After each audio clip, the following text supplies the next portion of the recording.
믿음, 세상을 이기는 비밀, 오늘 벌써 8번째입니다.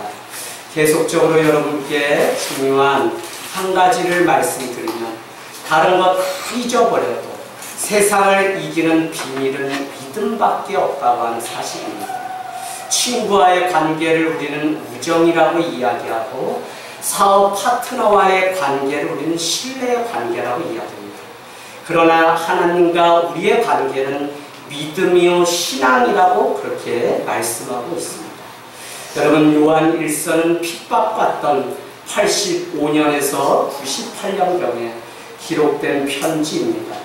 초대교회가 핍박 가운데 있을 때 이들을 격려하고 위로하기 위해서 주님은 그들의 인생 가운데 하나님이 함께 계심을 가르쳐 주려고 오늘 이 편지를 썼다는 것입니다. 여러분, 혹시 어려서 보았던 1954년 노벨 문학상을 안겨주었던 아리스트 허밍웨이의 노인과 바다를 기억하고 있습니까? 84일간의 멕시코 해안에서 고기를 잡으러 나갔던 그 한 노인의 이야기입니다. 그는 평생 고기를 잡았지만 그날따라 한 마리도 잡지 못하게 됩니다. 그러던 어느 날 그의 낚싯대를 흔드는 청어떼가 있었습니다. 그는 얼마나 놀랐는지 모릅니다. 무려 잡고 보니까 18척 크기나 되는 엄청난 그 고기가 물린 것입니다. 그래서 그는 그 청새치를 잡고서 얼마나 놀랐는지 그 산티아고라고 하는 이 노인은 사흘 밤낮을 그 물고기를 큰 배에 인양해서 묻기 위해서 거친 파도와 함께 싸워 이기게 됩니다. 그렇게 실은 그 고기를 가지고 사흘 밤낮 계속해서 고향으로 돌아오게 되는데 그 청새치에 이렇게 피비린내가 나게 되자 상어떼가 달려들어서 그것을 물어뜯기 시작합니다. 그래서 새벽 미명에 고향으로 돌아오게 되었을 때 그의 배자락에 매두었던 그 고기는 아무것도 남지 않은 채 앙상한 뼈 조각만 남아 있었다는 것입니다.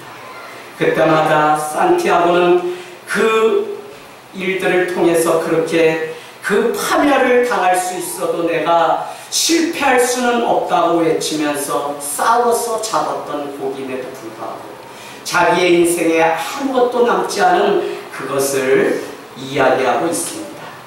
여러분, 우리는 산티아고가 잡았던 청새치의 이야기를 통해서 인생이 얼마나 상실과 허무가 우리 가운데 찾아왔는지 우리는 알게 됩니다. 제1차와 제2차 세계대전을 겪으며 친히 해밍웨이는 군인이 되어서 많은 곳에 참전하게 됩니다. 그때마다 그의 인생의 소설의 주된 내용은 전쟁의 무의미함입니다. 어떤 인간의 노력도 아무것도 아니라고 하는 사실을 우리에게 계속적으로 가르쳐주고 있다는 것입니다. 청새치를 잡았다는 것이 성공을 말하는 것이 아니라 그렇게 목숨을 걸고 싸웠던 그 일이 한낱 아무것도 아닌 일처럼 되는 그 아픔을 우리에게 가르쳐주고 있습니다. 사랑하는 여러분, 두 번의 세계대전이 우리에게 준 것은 고독과 허무라고 하는 그 열매가 있습니다. 그래서 철학사적으로 보면 염세주의라고 하는 것들이 찾아오게 됩니다. 인간의 삶은 아무것도 아니라고 하는 그 회색 짙은 인생에 대한 그 절망이 우리 인간에게 찾아왔습니다. 그때마다 우리 신학적으로는 계속적으로 정통주의와 신정통주의가 찾아와서 오직 말씀이라고 하는 오직 하나님께로 돌아가야 한다고 하는 운동들이 다시 일어났던 것을 우리는 역사적으로 볼 수 있습니다. 여러분, 우리의 인생이 무엇입니까? 오늘 이 예배를 통해 여러분께 더 열심히 살라고 제가 말씀을 전하는 것이 아닙니다. 지난주 말씀과 같이 이 가을에 바쁜 발걸음을 멈춰서서 주님의 발 앞에 돌아가 이 멈춤을 통해서 주님의 은혜를 경험하고 내가 어떻게 걸어가야 될지를 다시 한번 보는 은혜가 있기를 원합니다. 내 인생의 한계가 무엇인지 우리는 그것을 볼 때 우리가 진정 바라보아야 될 것이 아니 오늘 우리가 신앙하는 그것이 무엇인지를 다시 깨닫게 되는 은혜가 있을 줄로 믿습니다. 일평생 작품을 통해서 그리스도인이었던 허밍웨이는 전쟁의 무의미함과 인생의 허무함을 이야기했던 것처럼 인간의 강인함 뒤에는 반드시 허무함과 허전함이 있다고 하는 사실을 우리는 늘 기억해야 합니다. 그래서 전도서 3장은 태어날 때가 있으면 죽을 때가 있고 웃을 때가 있으면 울 때가 있다고 우리에게 말씀하시며, 내가 3장 10절에 보면 내가 영원을 사모하게 하려고 그때를 감춰두고 보여주지 않았다고 우리에게 말씀하고 있습니다. 여러분, 내가 언제 사업이 잘 되고 우리 아들이 언제 잘 되고 하는 많은 때가 있는데, 그 카이로스의 시간을 우리에게 비밀로 하나님이 두신 이유가 무엇이라고 말씀하냐면, 그러기 때문에, 모르기 때문에 우리는 영원, 이터널 라이프죠. 영원, 영생을 사모하면서 살아가는 존재로 우리가 살아가도록 만들었다는 것입니다. 그러고 보니까 우리는 아무것도 아닙니다. 여러분, 지상에서 가장 안전한 곳 하늘 땅 교회라고 우리 들어온 표말에 되어 있습니다. 정말 영생을 얻지 않으면 우리 인생의 안전함이 어디에 있을까요? 우리가 세상을 이기는 비밀이 무엇입니까? 오늘 요한일서는 믿음이라고 우리에게 말씀하고 있습니다. 할렐루야. 우리는 그렇잖아요. 예수님이 계시고 그분을 믿으면 부활도 십자가도 다 알고 있습니다. 또한 그것이 나를 위한 것이라고 고백한 사람들이 오늘 이 예배 자리에 나왔다고 믿는 것입니다. 그럼에도 불구하고 그것을 진짜 믿고 내 삶 속에 살아가고 있느냐가 문제라는 것입니다. 여러분, 빌립보서는 우리에게 그러죠? 아는 것과 믿는 것이 하나 되어 그리스도의 장성한 분량에 이르기까지 충만한 데까지 우리가 자라가라고 그렇게 말씀하고 있습니다. 아는 것, 즉 믿는 것입니다. 요한복음은 17장이니까 우리에게 뭐라고 이야기하냐면, 영생은 그 하나님과 그 아들 예수 그리스도를 아는 것이다 라고 우리에게 말씀하고 있습니다. 여러분, 그런데 이 아는 것이 정말 믿는 것이냐가 우리 인생 가운데 질문해 보아야 되는 것입니다. 이것이 될 때 우리는 어떤 상황 속에서도 확실한 일에 거하는 인생으로 살아갈 수 있어요. 저도 제 인생을 보면 얼마나 많이 방황하고 왔다 갔다 갔다 오다 하는 인생이었는지 모른다는 것입니다. 그래서 내가 더 열심히 인간적으로 살면 무엇인가 되는 줄 알고 그렇게 아버지의 소원을 이뤄드리려고 정외과에 가서 또 가서 응변을 하면 저 총리 상도 거머쥐었으니까 나는 저기 파란 집 있죠? 국회의사가 그곳에 가서 무너진 가문을 다시 세워야 됩니다. 그래서 전기불도 나오지 않는 그 산골에 5학년 때 물어서 큰 너희가 있는 서울로 유학 가서 얼마나 열심히 살았어요. 너무 열심히 살아서 키가 크지 않은 것 같아요. 여러분, 어려울 때는 때로는 그 수진잎 고개, 모라잎 고개, 인력시장 아시죠? 노가다라는 거. 그래도 그렇게 해서 책값도 벌고 살려고 나가봐요. 아침 6시에 나가도 저를 가자고 하는 사람이 없습니다. 아니 7시, 8시 되면 얼마나 마음이 막 무너지는지, 내가 작아도 벽돌 그냥 20장씩 짊어질 수 있는데 내가 그래도 출신 배경이 일을 해본 사람인데 아무도 불러주지 않아요. 사랑하는 여러분, 오늘 우리는 세상 가운데 살아가는 인생, 주님의 계획이 있어서 부름받아 이곳에 선택받아 나왔다고 하는 이것이 얼마나 놀라운 은혜인지 모릅니다. 할렐루야. 저는 정말 그렇게 일을 하고 싶어도 선택받지 못해서 집으로 돌아가는 그 일로 인해서 마태복음에 나옵니까? 그냥 몇 시에 오든지 주인이 똑같이 품삯을 줬다는 거예요. 오후에 와도 품삯을 똑같이 줬더니 새벽에 와가지고 일한 사람들이 어떻게 그럴 수 있냐고 따져 묻는 장면들이 나옵니다. 저는 하나님이 부르셔서 어떤 모양이든지 우리가 쓰임받을 수 있다면 그것이 하나님의 은혜라고 믿는 것입니다. 여러분에게 많은 거 요구하지 않습니다. 주님을 버리고 그물을 던지러 갔던 베드로의 인생 가운데 부활하신 주님이 오셔서 단 한 가지만 물으시고 그것이 참일 때 그의 인생에 내 양을 치라, 내 양을 먹이라는 사명을 주셨다는 것입니다. 그것은 다른 것이 아니라 주님만을 사랑한다고 하는 그 신앙의 고백 때문에 하나님은 그를 불러서 사용했다는 것입니다. 여러분, 오늘 이 예배를 통해서요, 우리는 한번 멈춰서서 기도하는 인생이 되길 원하고, 내 인생의 걸음을 멈춰서서 진정 무엇을 위해서 내가 살아야 될 때인지, 아니 향유옥합을 마리아만 드리는 것이 아니라 내가 30대, 20대, 50대 내 인생에 깨트려야 될 향유옥합이 무엇인지를 우리가 멈춰서지 않으면 우리는 발견할 수가 없습니다. 여러분, 오늘 이 예배를 통해 여러분이 준비한 향유옥합이 무엇인지 보기를 원합니다. 계속 열심히 산다고 해서 그것이 주님 보시기에 좋은 인생이 아닙니다.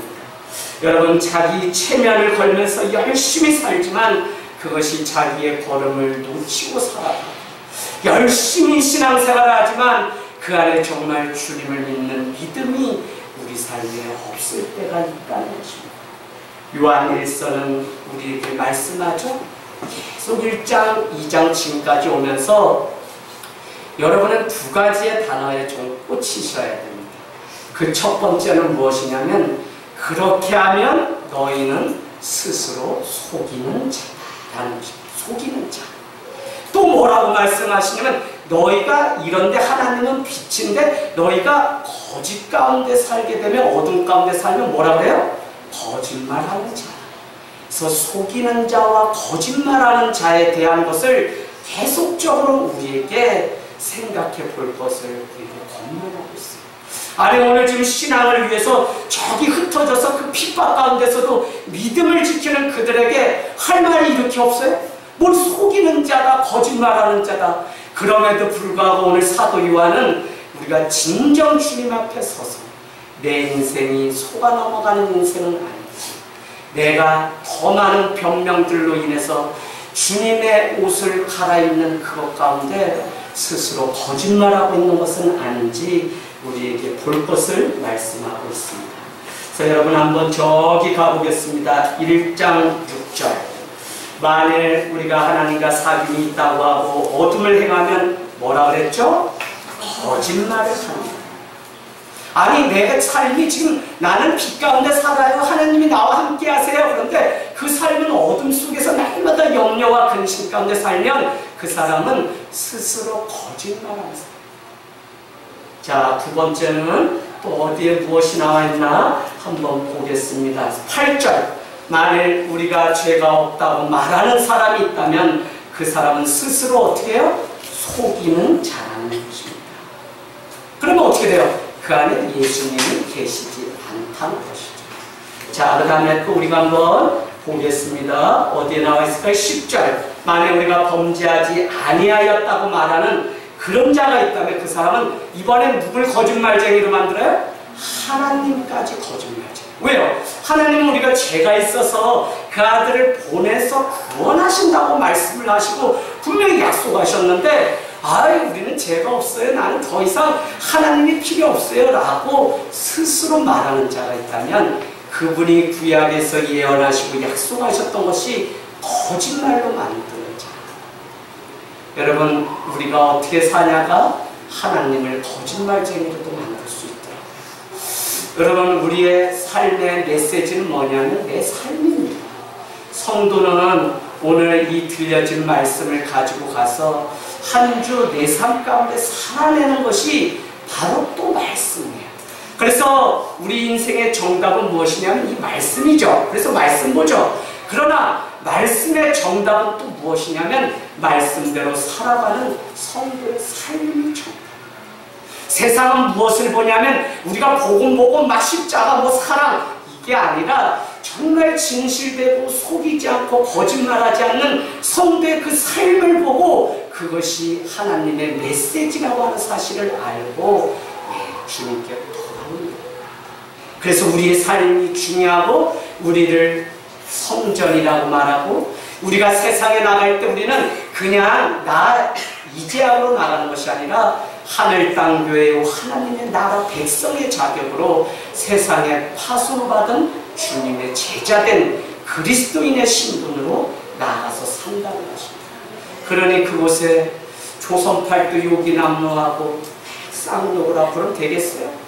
지난밤에 어떤 목사님이 잠자기 전에 제가 SNS 딱 열었더니 도저히 내일 강단에 설 그 자신이 없다고. 그분은 우울증도 좀 앓고 있지만 그분이 뭐라고 썼냐면, 오늘 일을 갔다가 집으로 돌아오는 길에 1차, 2차선에 차 문제랑 이렇게 이렇게 해서 옥신각신 차를 세워놓고 문을 열고 싸우게 됐는데 목사님이 너무 화가 나서 그 입에서 거룩한 쌍욕이 막 그냥 나왔답니다. 그렇게 하면서 밤에 설교 준비를 하는데 도저히 말씀이 잡히지 않아서 누가 대신 내일 말씀을 전해줬습니다. 그랬더니 많은 사람들이 다 댓글이 100명이나 달리는데 목사님 무슨 욕했는데 저는 그거보다 더해요. 제 입에서 불이 나갑니다. 목사님 괜찮으세요? 목사님 아유 그냥 그거 잃어버리고 또 잊어버리고 다시 일어서면 되지 라고 위로하는 일들이 있었어요. 여러분, 우리는 이것을 수치심이라고 합니다. 사단은 우리에게서 하나님의 사랑에 대해서 의심을 줍니다. 너의 죄가 여전히 너의 인생 가운데 있다고 얘기합니다. 그러나 정말 믿음으로 우리가 자유함을 누린다면 우리는 그 수침을 끊어버리고 이전 것은 다 끊어졌으니 보라 새 것이 되었다고 하는 그 믿음 가지고 다시 주님과 함께 어떻게 오는 인생인데 승리하는 여러분의 삶이 되기를 주님의 이름으로 축복합니다. 그래서 여러분 열심히 사는 것 중요합니다. 그러나 우리 안에 목적이 있고 속도보다 방향이 중요하고 풍경보다 그것을 바라보는 관점이 더 중요하다는 사실을 놓치지 말고 살아가는 인생이 되기를 원합니다. 여러분, 인간은 참 어리석어요. 후시딘 그거 조금 바르면 될 거예요. 그걸 바르지 않아서 어떻게 했다고요?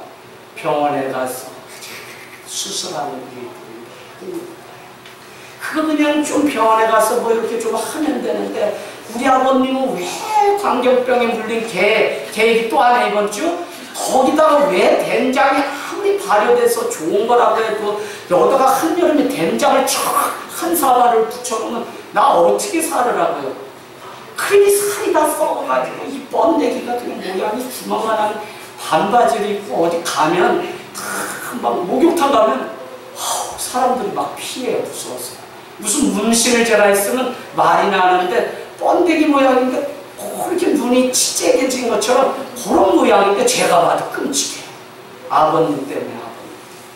여러분 후시딘은 되었어요. 사람이 미련해서 째는 일까지 있다는 것입니다.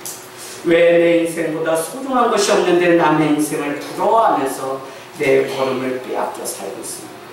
왜 지금 내 옆에 있는 사람이 가장 소중한 사람인데 미워하면서 살아가고 있습니까? 이것이 바로 인간의 어리석음입니다. 저는 오늘 드려지는 예배를 통해 우리는 내 인생의 발걸음을 다시 한번 진실함을 향해서 환경을 탓하고 시대를 탓하고 누군가를 탓하는 것이 아니라 내 자신의 어리석음을 아무것도 두르지 않은 채 주님의 발 아래 머물러 멈춰서서 진정 내가 주님과 함께 다시 살아가야 되는 인생이라는 사실을 기억하게 되기를 원합니다. 아멘. 에레미야가 3장 계속 말씀드립니다. 그 발강가에서 눈물 내 그 수금을 타던 에레미야 대선지자는 그는 1장에 보면 이렇게 고백합니다. 내 눈물이 내 뺨에 흘러 넘치는구나. 그 많던 친구도 나를 조롱하고 버리고 아무도 없구나. 그게 완전히 우울증처럼 와가지고 막 하나님을 원망할 때 3장 1절에 보면 하나님은 나를 관역으로 삼아서 화살을 던지십니다. 내가 가는 길에 첩경에 돌담을 쌓아서 다 막는구나. 심지어 나에게 고난의 담즙과 쓴즙을 주며 나에게 어떻게 해요? 내 살과 뼈를 꺾으시는 하나님이구나 라고 그렇게 에레미야는 바벨론의 포로가 되어서 하나님을 원망합니다. 그러나 그는 인생의 반전이 찾아옵니다. 그 고난을, 그 쓴 담즙을 내가 항상 마음에 담아두고 기억하였더니 오히려 소망이 죽게 있다고 고백하는 인생, 역전의 인생을 에레미야 애가는 그러면서 그는 이렇게 고백하죠. 이 아침에 주의 성실하심이 크십니다 라고 완전히 바뀌면서 내가 잠잠히 주님을 바라보니 좋도다. 구원이 그에게서 나옵니다. 또 이렇게 이야기합니다. 에레미야 애가 3장에 보니까 주님의 본심은 우리가 고생하고 불행한 것이 아니라 우리가 행복한 인생이 되기를 원하는 것입니다. 할렐루야. 아멘. 그래서 여러분 에레미야가 짧습니다. 오늘 가셔서 꼭 한번 말씀의 은혜를 나누길 원합니다. 원망해야 소용없어요. 파태야 소용없어요. 무엇 때문이 아니라 내가 아무것도 두르지 않은 나의 어리석음을 좀 보아야 우리는 진정 주님의 은혜를 강구하고 만나야 될 사람이 다른 사람이 아니라 저 사람이 아니라 저 집사님이 아니라 바로 우리 교회고 내 자신이라는 사실이 와야만 우리는 주님의 보혈로 다시 사는 인생이 될 수 있다는 것입니다. 그럼 엄청난 핍박 속에 신앙생활하는 초대교회를 보기를 원합니다. 이 땅에서의 모든 순간이 다 소중한 시간이죠. 그러나 초대교회는 하나님 앞에 인정받고 싶어하는 진짜 믿음이었습니다. 그래서 그들은 날마다 종말론적인 신앙을 가지고 살아갔어요. 종말주의자와 종말론적이라는 것은 여러분이 잘 구분하셔야 됩니다. 종말주의자들은 오늘 9월 30일에 어디 만덕산 뭐죠? 필봉산에 예수가 재림하니까 지금 다 옷까지 다 팔아서 그리로 다 모이세요 하는 종말주의자였습니다. 다다미와 같은 이단들, 그죠? 세기말 2000년 전에 1999년에 노스트라다무스가 예언한 것처럼 마지막 때가 온다 그래서 얼마나 많은 사람들이 다 가족까지 버리고 어디로 가요? 삼각산으로 올라가요. 북한이 우리를 침략할 거기 때문에 안전한 곳이죠. 피지로 가야 됩니다 해서 수천 명이 사탕밭에 가가지고 노동하다가 도망쳐 나오려고 하니까 그 매질을 했던 일이 어느 시대에 있어요? 아유 몇 달 전에 우리가 살아가는 이 시대에 있어요. 그래서 제가 여러분께 말씀드리는 건 종말주의가 아니라 종말론적인 신앙. 그건 뭐냐? 오늘을 살지만 곧 주님이 오신다는 믿음 가지고 그 주님의 오심을 확소대하며 살아가는 이 땅이 전부가 아니라 내가 영원을 사모하는 신앙이기 때문에 주님이 곧 오시면 나는 주님 앞에 심판날에 영생을 얻고 정말 믿지 않고 믿음 없는 영벌을 받는 자가 아니라 하나님의 의에 대하여 심판받고 구원받는 그것을 준비하시고 그래서 제가 장례식 1년에 54명, 1년에 400명 장례식 집례하면서 아이고 이렇게 목회하느니 차라리 죽는 게 낫겠다. 저 사람이 죽는 게 아니라 내가 죽겠다. 부산에 때마침 청년 어머니가 동네 쌈을 말리다가 그분이 휘둘러 칼에 맞아서 갑자기 돌아가시네요. 그래서 그곳에 가서 장례식을 치르고 오는데 정말 목사가 수술 환자도 가보면 치질하고 옆구리 째고 뭐하고 목사를 안수를 35세 받았는데 다 해도 내가 이거 한 거는 막 후회가 되더라고요. 장례식요 여러분 한번 가보면 장례식에서 인생의 교훈을 배운다 그러지만 손 한번 잡아보는 일이 쉽지가 않아요. 같이 그 아픔을 이렇게 내 것으로 여기는 거예요. 근데 이거는 뭐 일주일에 3분씩 돌아가면 한 분당 또 한국은 뭐 49제, 3호제 기독교가 막 불교랑 짬뽕이 막 돼가지고 다 하면 7번씩 장례식 설교.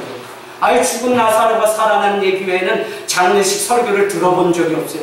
길이요 지리요 소망이다 그 얘기 외에는 들어본 적이 없는데 목사 안수 받아서 한 교구 1500명 관리하는데 장례식이 그에 얼마나 줄초상이 나는지 링거를 꽂으면서 1월달에 막 첫 주부터 3분씩 하는데 죽겠더라고요. 그때 하나님이 주신 마음이 뭐라고요?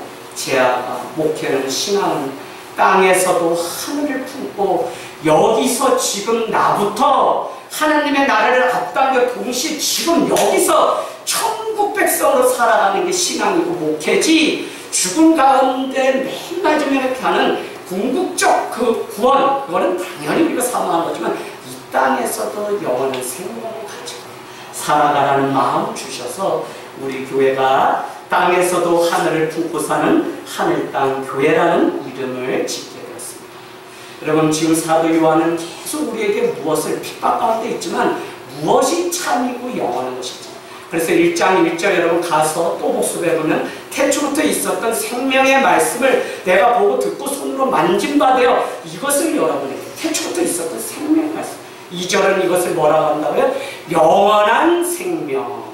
그것을 내가 보았기 때문에 이제는 어떻게 해요? 증언하려고 이 편지를 썼다는 거예요.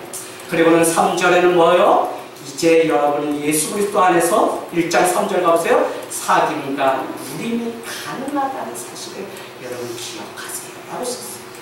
가을에 햇볕이 이렇게 들면 그거 햇볕 차 한 잔 놓고 좀 여유롭게 우리가 즐겼어요. 이건 시간이 많은 걸 이야기하는 게 아니라 좀 우리가 우리 삶을 한번 관조적으로 이렇게 보는 신앙이 되면 내가 좀 자연 속에서도 주님의 음성을 듣는 이런 계시가 있을 수 있는데, 우리는 이 많은 좋은 과정들을 바쁨이라는 이유만으로 멈춰서지 못한 채 다 시간들을 붙잡는 인생이 아니라 빼앗기고 보내는 인생으로 살아가는 것을 보게 됩니다.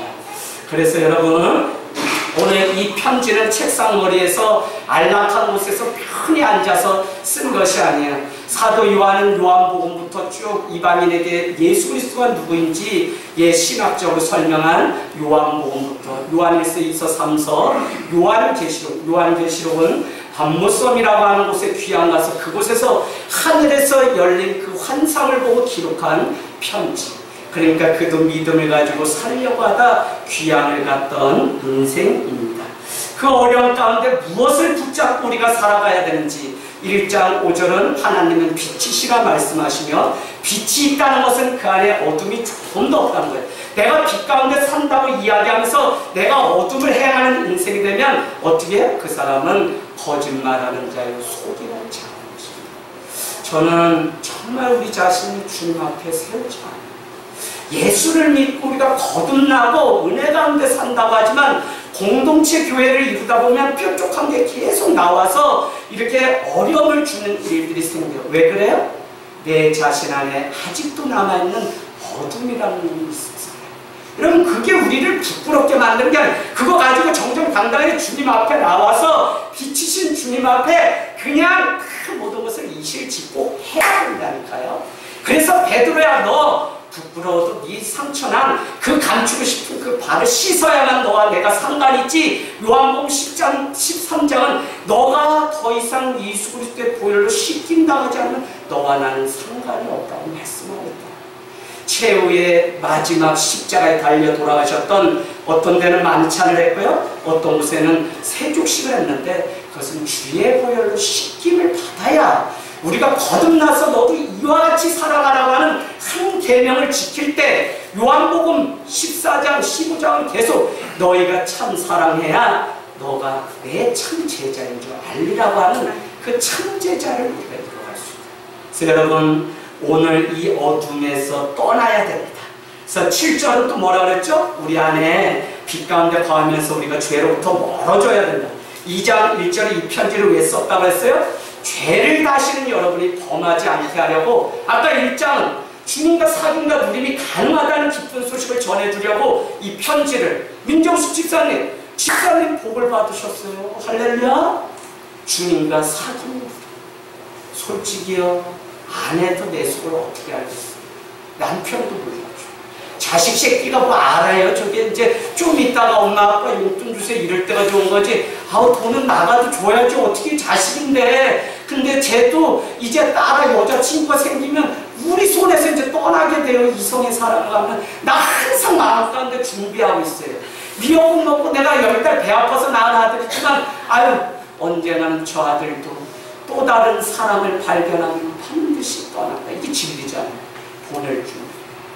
여러분, 우리가 오늘 2장 1절 말씀같이 죄를 범하지 않게 하려고 이 편지를 썼습니다. 여러분, 2장 5절에는 우리에게 계속적으로 뭐죠? 말씀을 지키는 자는 그 안에 누가 계시다는 증거예요? 2장 5절 하나님 예수 그리스도. 또 2장 6절은 뭐라 그래요? 2장 5절은 뭐라 그러죠? 누구든지 그의 계명, 내가 말씀을 지키는 증거가 또 뭐라 그래요? 하나님의 사랑이 그 안에 있다는 것입니다. 여러분, 우리가 하나님의 말씀 그러는데 반드시 말씀이 우리 안에 있으면 열매가 있기만 합니다. 그 열매는 무엇으로 드러나냐면 괜히 사랑하고 싶어요. 여러분 중에 어떤 분은 저를 이상하게 보는 교인들이 많이 계세요. 왜? 아니 차를 이렇게 가다가 빨간 신호등에 딱 걸려서 서로 마주하면 옆에 분 이렇게 보면 눈이 마주칠 때가 있어요. 그럼 저는 항상 창문을 내리고 안녕하세요 아저씨 그러면 그분도 거의 먹었나 올려고 그럼 제가 더 예 아저씨 안녕하세요 어디 가세요 아저씨 그러면 저기 삥 덜한 아저씨 왜 저러나 그럼 우리 교인들도 저한테 목사님 그러지 마세요 아니다 이 십자가 걸고 내가 교인지 다 아는데 내가 먼저 마음을 열고 사랑의 여러분 안에 내 안에 있잖아요. 그 사람은 원수도 품는 게 왜 그러냐? 내가 내 힘으로 할 수 있는 게 아니에요. 내가 매서 저 사람한테 돌 던지고 다 그랬죠. 근데 성령님이 내 안에 와서 하나님의 사랑이 있으니까 돌을 던지는 사람을 향해서 스데반은 돌 맞고 죽으면서도 주여 저의 죄를 용서해달라고 기도했다. 남편이 속썩여요? 아내가 속썩여요? 이제 시어머니 이제 제사 지내고 막 또 문제 생기겠죠. 그러나 여러분 그 뛰어넘으라고 하나님이 우리에게 사랑을 먼저 부음받은 줄 믿습니다. 여러분 제가 서울에서 사역할 때 그 복음 전하는 일을 늘 했는데 로스 법무법이 다 서울대 이상 나왔습니다. 기본이 다 하버드대 유학 다녀오시고 그분들 앞에 좀 서면 그래도 좀 아는 척 좀 해야 되잖아요. 그게 목회 초년생 때 유식한 소리 엘빈 토플러가 어쩌고 막 이런 막 이야기를 막 제3의 물결 이야기하고 막 그랬는데 아니 양인평 장로님이 대표 변호사신데 목사님요 그냥 1대1로 식사 나눌 수 있나요? 그래서 제가 갔지요. 그래서 뭐 맛있는 거 주는가 보다 했더니 그 150명의 변호사들이 점심시간 잠깐 짬을 내서 신회를 조직해 예배를 드리는데 저한테 뭐라고 말씀하시냐면 목사님 말씀이 듣고 싶습니다. 그 이야기는 제가 여러분께 말씀드린 적 있지만 여러분 목사님이 아는 세상 지식 그 똑똑한 거 그거 저희가 들으려고 있는 게 아니라 정말 주님의 말씀을 듣기를 원합니다. 목사님 그 말씀 일주일에 우리가 시간을 분별해서 이렇게 떼어서 주님 앞에 드리는데 말씀을 주세요. 그 제가 묻지 않았어요. 얼마나 창피한지 도시락을 먹지도 않고 들고서 차에 와서 그날 엄청 먹었습니다. 지금도 세상 사람들이 듣기를 원하는 것은 복음인데 이 복음이 임해야만 그들이 어둠을 물리치고 빛 가운데 승리하는 인생을 살아갈 수 있는데 그래야 하나님의 사랑이 그 안에 있고 오늘 2장 7절 6절의 말씀처럼 그도 하나님의 말씀 따라 예수님이 행하신 것처럼 그도 행하는 삶이 되는데 내가 그것을 하지 못했다는 이 자괴감에 얼마나 많이 회개했는지 모릅니다. 그날 이후로 저는 그냥 말씀을 투박해지고 거친 돌이 되어버렸어요. 그전에는 그냥 산면하게 센스 있게 부드럽게 녹아지게 이렇게 말씀 전하다 이렇게 하는 거 아니라는 큰 마음이 왔어요. 오늘 또 오산에서 여러분 만나면서 또 이렇게 말씀을 증거하면서 정말 복음 가운데 살아가는 그 증거는 다른 게 아니라 내 안에 하나님의 사랑이 나타나면 그게 족한 것이지 다른 게 아니라 복음의 능력은 여러분이 다 아시죠?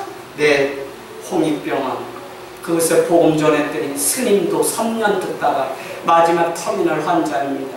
그가 인생의 마지막에 세례를 받고 제가 막 쫓아가서 세례를 집례하려는데 모자를 벗었는데 얼마나 오랫동안 돌을 닦으셨는지 머리가 반들반들 병원에 입원하셨는데도 참기름 바른 것처럼 반들 세례를 주려고 손을 얹은 손이 떨리더라고요. 그분이 왜 예수를 믿는다고 하겠어요. 그래서 저는 그냥 병원 환자들과 그동안 그 각 베드 그 침대로 그냥 환자들에게 말씀만 10분밖에 복음 못 전합니다. 월요일 그렇게 예배를 드렸을 뿐인데 그분이 또 한 번은 목사님 오세요.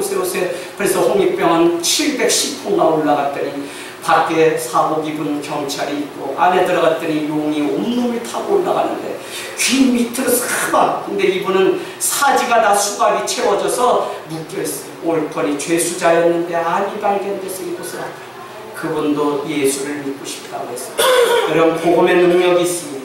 복음이 우리 삶 가운데 온전히 임하게 되면 정말 어둠은 물러간다니까요. 우리 안에 있는 상처와 어둠은 예수 그리스도의 그 복음, 하나님의 말씀 때문에 능히 끊어지는 역사가 있는 줄로 믿습니다. 아멘. 오늘 2장 7절 오래전부터 들었던 옛 계명을 이야기하면서 나는 새 계명을 여러분에게 얘기하지만 새 계명이 아니라 여러분이 이미 오래전에 들었던 옛 계명입니다. 지난주에 말씀 나눴죠? 그것을 다시 말씀하려고 합니다 라고 하면서 8절에 내가 여러분에게 새 계명을 쓰는데 그에게와 너에게 참된 것이라. 이는 어둠이 지나가고 참빛이 벌써 우리 가운데 왔다는 이 소식을 전해주려고, 예수 그리스도가 우리 가운데 이미 임해야 했다는 이 소식을 전해주려고 오늘 이 편지를 쓴다고 그렇게 말씀하고 있습니다. 여러분, 오늘 이 예배를 통해서 우리에게 옛 계명이 새 계명으로 들려지는 성령의 놀라운 역사가, 그래서 과거에서 떠나게 되며 상처에서 떠나서 어떻게 얻은 인생인데 승리하는 은혜가 있기를 주님의 이름으로 축복합니다. 아멘. 그래서 이제는 빛 가운데 삶으로 9절 미움은 없어지고 사랑만 있게 되며, 사랑 가운데 복음 가운데 있기 때문에 9절 그 안에 거리낌이 조금도 없는 인생이 되기를 원합니다. 아멘. 여러분, 어둠이 우리의 눈을 멀게 했다고 그렇게 여러분께 지난주 말씀드렸습니다. 그런데 오늘 말씀은 더욱 구체적으로 각 세대, 물론 믿는 믿음의 공동체를 향해서 말씀하는 것이죠. 12절부터 자녀들아, 아비들아, 청년들아로 시작합니다. 12절은 자녀들아, 우리의 죄가 예수 그리스도로 인하여 사함을 받았다는 이 소식을 기억합니다. 여러분, 표시해 놓으세요. 사함을 받았다. 누가요? 누구한테 이야기한가요? 자녀들에게. 여러분, 당시 이단들이 와서 계속적으로 유혹하는 것은 무엇이냐면 너희가 예수로 구원받는 게 아니라 또 다른 메시아가 반드시 올 건데 그분을 기다려야 된다는 거짓된 복음을 전하던 때입니다. 그래서 어떻게 해요? 자녀들아, 너희를 주님께서 구원하신다고 하는 이 사실을 놓치지 말고 항상 너희가 하나님 안에 거하라고 말씀합니다. 13절 아비들아, 너희가, 아비들 표시해 놓으시고요, 너희가 태초부터 계신 일을 알았다는 것을 빼앗기지 말라는 것입니다. 왜 이렇게 이야기한다고? 이단들이 계속 와서 네가 믿는 하나님 가짜야, 그거 아니야, 그거 아니야 라고 이야기를 계속적으로 하기 때문에 부모된 아비들아, 이미 태초부터 들었던 그 하나님을 여러분은 빼앗기지 말고 기억하라고 말씀하고요. 청년들아 라고 이야기합니다. 청년들 잘 들으세요. 동그라미 표시해 놓으시고 너희가 악한 자를 이미라고 표시했어요. 이미 이겼다는 사실을 잊지 말라는 것입니다.